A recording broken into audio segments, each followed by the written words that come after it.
It's the sun what born it. ഈ ഒരു തലക്കെട്ട് അത്ര പെട്ടെന്നൊന്നും മാധ്യമലോകം മറക്കാൻ സാധ്യതയില്ല. നിങ്ങളിപ്പോൾ പിറകെ പോകുന്നത് WOT എന്ന വാക്കിന്റെ അർത്ഥം തിരിഞ്ഞല്ലേ? അത് പോകേണ്ട. അതിനെ ഒന്ന് അക്ഷരം കൊണ്ട് പരിഷ്കരിച്ചാൽ മതി. VOTE vote. ഉച്ചാരണത്തിൽ ഒരുപോലെയുള്ള രണ്ട് വാക്കുകൾ കൊണ്ട് നടത്തിയ ഈ മാറ്റം 1992 ഒരു പത്രത്തിന്റെ തലക്കെട്ടായിരുന്നു. ബ്രിട്ടന്റെ സൺ എന്ന പേരിലുള്ള പത്രത്തിന്റെ 1-ാം പേജിലെ പ്രധാന തലക്കെട്ട്. സംഭവം പറയാം. ബ്രിട്ടനിലെ ഒരു തെരഞ്ഞെടുപ്പ് കാലം. ലേബർ പാർട്ടി അധികാരത്തിലെത്തുമെന്ന പ്രതീതി പൊതുവെ തോന്നിച്ച കാലം. ദി സൺ എന്ന ഈ പത്രം മറ്റു പത്രങ്ങളൊന്നും ചെയ്യാത്ത ഒരു പണി ചെയ്തു വെച്ചു. ലേബർ പാർട്ടിയെ പരമാവധി ഇകഴ്ത്തി എഴുതി. പകരം പരാജയ ഭീഷണി നല്ലപോലെ നേരിട്ട കൺസർവേറ്റീവ് പാർട്ടിയെ പൊക്കിയടിച്ചു. അതിന്റെ ഏതൊരു നേതാവ് ചെയ്യുന്ന ചെറുകാര്യവും പൊടിപ്പും തൊങ്ങലും ചേർത്ത് അവതരിപ്പിച്ചു. ഇത് നിരന്തരം ചെയ്ത് ഒടുക്കം ഒരു വിജയപ്രതീക്ഷയും ഇല്ലാതിരുന്ന കൺസർവേറ്റീവ് പാർട്ടി അപ്രതീക്ഷിതമായി വിജയിച്ചു. റൂപ്പർട്ട് മർഡോക്ക് എന്ന മാധ്യമ ഭീമൻ കൈകാര്യം ചെയ്ത ഈ വൻ പ്രൊപ്പഗണ്ട വിജയം ഇതേ പത്രം ലോകത്തെ അറിയിച്ച വഴിയായിരുന്നു ഈ തലക്കെട്ട്.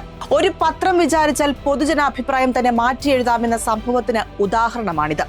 ഇതുപോലെ അനേകം സംഭവങ്ങൾ ലോകമാസകലം പല കാലങ്ങളിൽ നടന്നിട്ടുണ്ട്.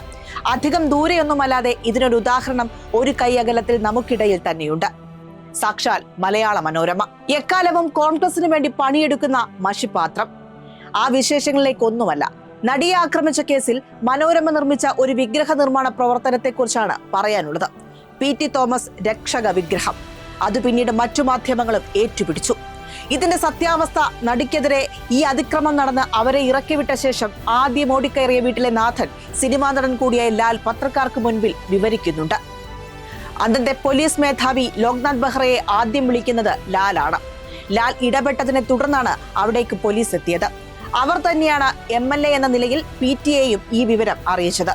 പിറ്റേന്ന് എല്ലാവരും നടുങ്ങി നിൽക്കുമ്പോൾ ലാൽ അതിജീവിതയ്ക്കൊപ്പം തന്നെ തുടരുമ്പോൾ MLA കൂടിയുള്ള സ്ഥിതിക്ക് ചോദിച്ചു കളയാമെന്ന രൂപത്തിൽ മാധ്യമങ്ങൾ ചോദിച്ചപ്പോഴാണ് PT തോമസ് ഈ അവസര ഗോൾ അടിച്ചത്. ഞാനാണ് ആദ്യം പോലീസിനെ വിളിച്ചത്. കേൾക്കേണ്ട താമസം മനോരമ അതിൽ കുറെ വെള്ളവും പഞ്ചസാരയും ചേർത്ത് സ്പെഷ്യൽ സ്റ്റോറിയാക്കി വിളമ്പി. അതോടെ നടിയെ ആക്രമിച്ച കേസിലെ രക്ഷക പരിവേഷം PTക്ക് കൈവന്നു. ഇത് മാത്രമല്ല, ലാൽ മറ്റൊരു കാര്യം കൂടി വെളിപ്പെടുത്തുന്നുണ്ട്. അത് ഈ കേസിലെ പ്രതിയായ മാർട്ടിനെ പറ്റിയാണ്. പരുക്കുപറ്റിയ മാർട്ടിനെ ഹോസ്പിറ്റലിൽ എത്തിച്ച് ഫ്രീ ആക്കാനുള്ള നിർദ്ദേശമാണ് PT നൽകിയത്. പക്ഷെ തുടക്കം മുതലേ ചില സംശയം തോന്നിയ ലാലാണ് മാർട്ടിനെ തടഞ്ഞത്.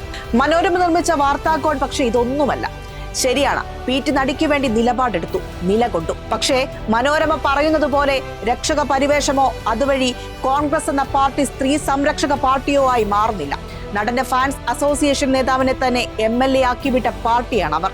നടനെതിരെ ആരോപണം ശക്തമായപ്പോൾ അന്ന് എറണാകുളം ജില്ലയിലെ സകലമാന കോൺഗ്രസ് MLA-മാരുടെയും നാക്കിന് വിഷമമായിരുന്നു, PT ഒഴിച്ച്. പക്ഷെ ഇപ്പോഴും നടിയെ ആക്രമിച്ച കേസ് ചർച്ചയ്ക്ക് വരുന്ന ഘട്ടത്തിലെല്ലാം മനോരമ PTയെയും കോൺഗ്രസിനെയും വേണ്ട വിധം സ്മരിക്കും. PT മരിച്ചതുകൊണ്ട് പുതിയ റോൾ ഉമാ തോമസിനാണെന്ന് മാത്രം. ഇങ്ങനെ കോൺഗ്രസിനെ വിടുപണി ചെയ്ത് കാലം കഴിക്കുന്ന മനോരമയുടെ മഷിയുണങ്ങാത്ത തൂലികയ്ക്ക് സ്തുതി.